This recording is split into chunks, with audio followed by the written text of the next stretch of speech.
Hello everybody, this is Mike Gauthier here, house manager at the National Arts Centre in our magnificent One Elgin restaurant. We still have the opportunity and privilege to be able to invite chefs to come and visit us and teach us every 3-4 months in the year, and we are honored to have Chef Amanda Ray with us. Chef, hello. Hello, how are you? Good. Would you mind just introducing yourself to our viewers? Absolutely. My name is Chef Amanda Ray. I am the executive chef at the Drake Devonshire in Prince Edward County, in Wellington, Ontario. Tell me who's taking care of the Drake Devonshire right now while you are here. I have an amazing team, very talented. I have a chef de cuisine, James. He's there. He's looking after the troops, and a sous chef named Scott. So they're fine without me. They're probably happy I'm away for a few days. I'll get to food in a minute. I guess I want to talk about the Drake Devonshire a little. We're right on Lake Ontario. It's really beautiful. If you haven't been, you need to come. And but we are really busy. You know, even in the fall is so beautiful when the leaves are changing. And this time of year, it's a little bit quieter, but we do get way more local traction. Yeah. I'm also curious to know, I mean, you spend a lot of time in Toronto, you spend a lot of time in Montreal.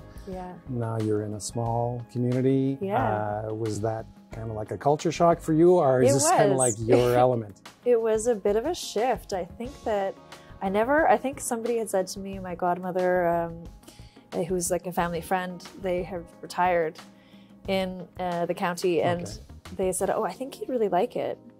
And I had visited when I was in my 20s, and it was such a different place back when I was in my early 20s to what it is now. Yeah. And I kept saying to her, there's no way I can live in that small town. It's too small. But it's an amazing community. Yeah. It's there's so much bounty there. The agriculture is incredible, from like the vines to food, and it's a beautiful spot. Like, I'm really blessed. I definitely thought that I don't know how I would ever leave a city. When you've worked in cities and lived in cities, that vibrancy and you know, the beat and that passion of like what's happening there, you can feel it. Yeah. But I really do enjoy the pace, and just, you know, it's a little bit more chill and relaxed. And so how did they get you? Like, how did the two of you come together? Yeah. Well, the owner, his name is Jeff Stober, incredible guy. I've known him for years, and his right hand is Bill Simpson, just huge in the hospitality vein for a long time. And I'd known them through working in the industry in Toronto. I worked for Oliver and Bonacini for almost 20 years. Okay. And they knew me when I worked with different restaurants there. And I then moved on to open a restaurant in Montreal for O&B. And I really just needed a shift from Toronto. I think I'd been there, done that. You know, I had that opportunity to do something different by moving to Montreal, and that was, I think, that next, challenge. That must have been a culture shock too. That was also a different vein because, I mean, French and just everything. I mean, Toronto and Montreal are very different cities. Agreed. I really loved visiting Montreal prior to living there, like going to visit, check out restaurants, a very vibrant community and very alive culture, and so much happening in the arts as well, which was really something I gravitated towards. But I found it a little bit more friendly, and I found it a little bit less stuffy, and I just really liked that. But I was there in Montreal almost 5 years. Okay. And during that time, there was COVID, the pandemic was happening. And Montreal was a hard place to live during the pandemic. There was crazy curfews. Oh, that's right. There were curfews. I forgot that. I was on the Ontario side. Some nutty things were happening there. Like you had to be in your house by 8 p.m. Yes. You could leave, I think it was 5 a.m. But so what was the impact on the business then? It was horrible. It was really, really hard. I mean, it was hard everywhere Yeah. in all business, but especially hospitality was really hard hit. And it was a weird time. I think that was the first time in my life I had time off. I mean, it was quite nice. Actually, a lot of people, I think, embraced it and took time for themselves and were like, okay, I'm gonna eat right. I'm gonna work out. I mean, I think I had like the first couple of weeks where I just did nothing and kind of watched a lot of Netflix and didn't do all that much. But afterwards, I was kind of like, oh, okay, I can still cook and I can do things that I love to do. I can read. I wasn't just sitting on the couch, a couch potato. I'm not very good at doing. Well, obviously, that. in this business, you can't Yeah. be somebody who likes to be inactive. You No. know, like You're always on you the have go. to like the line Yeah. and you like the surprises of it. you Yeah. know.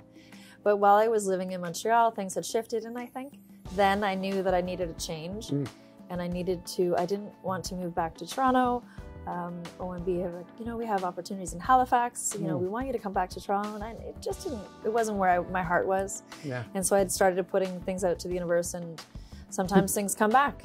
And I had a couple opportunities, and one was the Drake Devonshire, and I was like, oh, okay. I love the county. I love Prince Edward County. The region is amazing. I loved visiting wineries, and I had done many different events over the years. And I said, oh, I think I'm actually ready to live in a small community. And Okay. so I came out to check it out in like the middle of winter during COVID, and had a great experience. And I It thought spoke to you. it spoke to me, and I thought, okay, now I can get back to like the relationships with farms.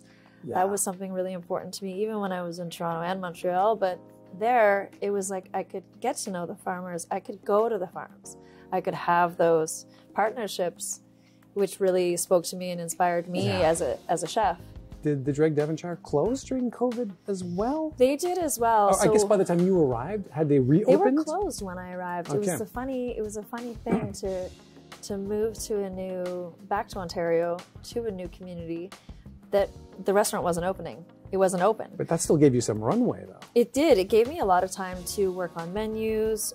We did do some small takeout components during that time.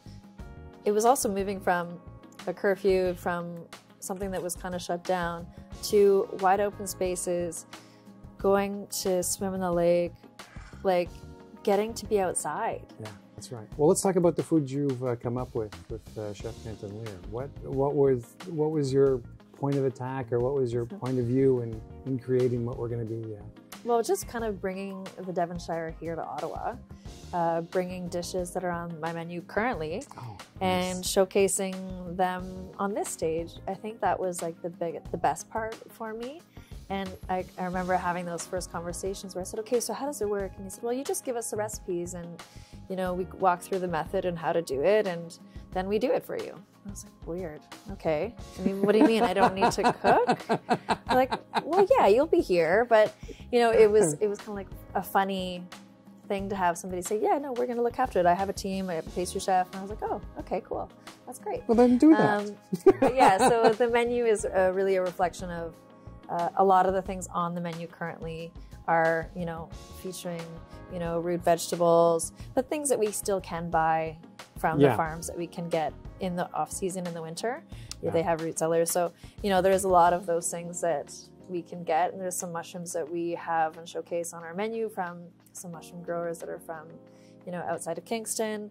And, it's nice to have still some things to pull from. So it is that sort of wintry menu, but trying to keep it nice and light and fresh. So it's nice to be able to bring that here and have the team recreate it. And I think it's very similar in a lot of the vein of what they are already doing here at One Elgin. So it's nice to kind of collaborate and work together and actually see how somebody takes your dish and does it and makes it their own. And sometimes it's like, oh, you did it like that. That's really cool.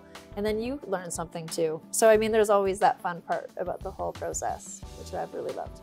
So thank you very much for accepting the invitation, for being with us.